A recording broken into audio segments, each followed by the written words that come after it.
оттың пайдасы және оттың зияны деген ойын ойнаймыз. Ойын сендерге ұнай ма? Олай болса, қазір сендер өлшек туралы айтып бересіңдер, сосын қараңдар, мынау бізде күліп тұр, иә? Мынау бізде үнсіз тұр, иә? Ашуланып тұр. Орманда отыруға болмайды. Диван. Вот бізде жарық береді. Жарайсың. Вот бізге жылу береді. Жаңағы мұнакі болмайды. Ол зиян.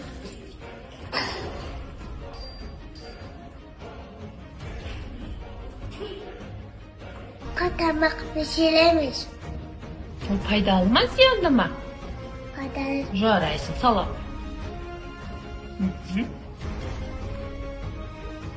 Жарайсың. Балаларға тоқ ұстауға болмайды. Али, ол пайдалы ма, зиянды ма? Зиянды. Жарайсың, сала.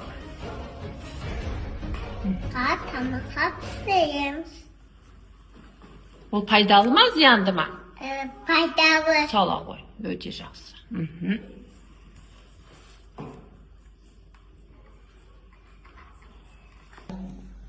Бала, ойын сендерге ұнады ма?